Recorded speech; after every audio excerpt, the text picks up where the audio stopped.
आज हम Grok AI से यही जानने का प्रयास कर रहे हैं कि आखिर तेजस्वी यादव बिहार के लिए क्यों जरूरी है, आखिर उन्होंने बिहार के लिए क्या रोड मैप तैयार किया है, बिहार के लिए वे कौन सी उम्मीद है। तो चलें, ग्रोक एआई इस बात को बहुत ही सरल, सटीक और प्रामाणिक तरीके से आपको एक एक बातों को प्रूव करके बताएगा कि आखिर वो बिहार के लिए क्यों जरूरी है। अब दोस्तों, यहाँ पहले पॉइंट में आपको दिखाया जा रहा है कि युवाओं और बेरोजगारी पर उन्होंने किस तरह से फोकस किया है और पलायन को रोकने का किस लेवल का उन्होंने वादा किया है। जरा इसको देखें। बिहार में युवा आबादी जो 35 वर्ष से कम उम्र की है, उनमें से 70% लोग बेरोजगारी की मार झेल रहे हैं। PLFS सर्वे के अनुसार 2022-23 में बिहार का बेरोजगारी दर राष्ट्रीय औसत दर जो कि 3.2 है, उससे ऊपर बढ़कर 3.9% था, जो युवाओं में 20 से 30% तक पहुंच जाता है। हर साल लाखों बिहारी नौकरी के लिए दिल्ली, मुंबई या पंजाब में पलायन कर जाते हैं। तेजस्वी यादव ने 2020 के चुनाव में 10 लाख सरकारी नौकरियां देने का वादा किया, जो महागठबंधन की हार के बावजूद युवाओं को लामबंद करने में सफल रहा। 2025 के चुनाव में वे आगे बढ़े। हर परिवार में कम से कम एक सदस्य को सरकारी नौकरी का कानून 20 दिनों के अंदर लाने और 20 महीनों में लागू करने का ऐलान किया है। यह वादा न केवल रोजगार सृजन करने का माध्यम है, बल्कि IT पार्क, सेज कृषि, डेयरी उद्योग और स्टार्टअप को बढ़ावा देकर बिहार को आत्मनिर्भर बनाने का रोड मैप उन्होंने तैयार किया है। युवा आयोग गठित करने, डोमिसाइल पॉलिसी लागू करने और परीक्षा फॉर्म फीस माफ करने जैसे कदम बिहार के नौजवानों को सशक्त बनाएंगे। क्यों जरूरी है दोस्तों, जरा हम लोग इस पर देखें। ग्रोक ने यहाँ क्या फोकस किया है। बिना युवा केंद्रित नीतियों के बिहार का विकास अधूरा रहेगा। तेजस्वी की यह सोच बिहार को जंगल राज से युवा राज्य की ओर ले जा सकती है। यस। अब दोस्तों, जो दूसरा मुख्य पॉइंट है, दूसरे पॉइंट में इन्होंने बताने का प्रयास किया कि सामाजिक न्याय और समावेशी विकास जैसे जाति की दीवारों को किस तरह से तोड़ा। हालांकि लालू राबड़ी की जो सरकार थी, उन्होंने जाति प्रथा को बहुत बड़े पैमाने पर तोड़ा है। तो देखें, बिहार की राजनीति लंबे समय से जाति पर आधारित रही है।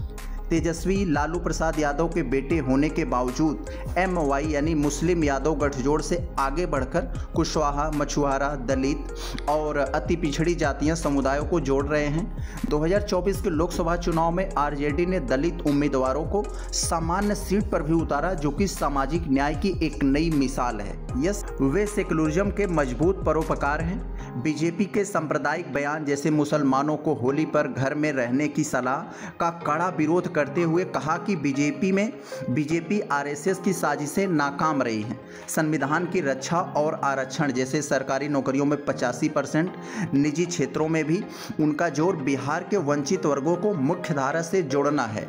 अब दोस्तों, यहाँ तीसरे पॉइंट में जो हमें दिखाया जा रहा है ग्रोक के माध्यम से कि शिक्षा, स्वास्थ्य और बुनियादी ढांचे में किस लेवल का उन्होंने सुधार करने का रोड मैप तैयार किया। बिहार के सरकारी स्कूल और अस्पताल जर्जर हैं।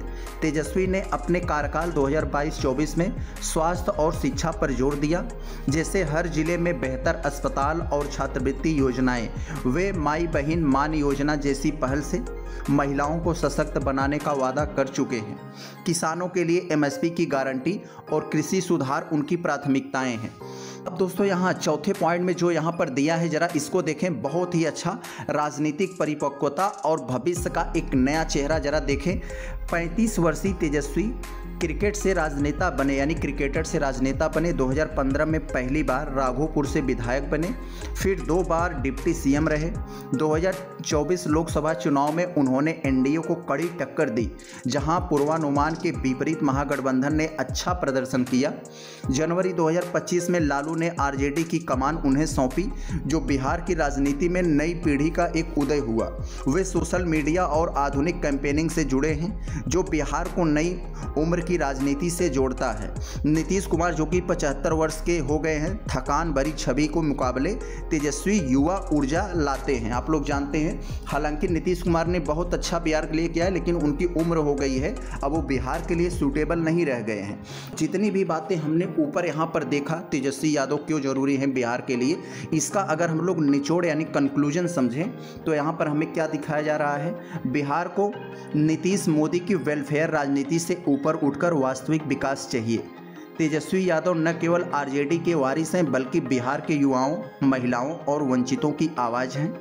2025 के चुनाव में उनका नेतृत्व बिहार के पलायन से मुक्ति, यानी उनका जो नारा है पलायन से मुक्ति, रोजगार से समृद्धि और न्याय से मजबूत बना सकता है। जय बिहार, जय तेजस्वी। तो देखा आप लोगों ने दोस्तों, ग्रोक एआई ने कितने ही बेहतरीन तरीके से, सरल, सटीक और प्रामाणिक तरीके से आपको बताया कि जो सवाल उठ रहे हैं भाई तेजस्वी यादव क्यों ज़रूरी हैं, तो उन्होंने बताया कि हाँ इसलिए ज़रूरी हैं जो आपके लिए, बिहार के लिए एक बहुत बड़ी उम्मीद है।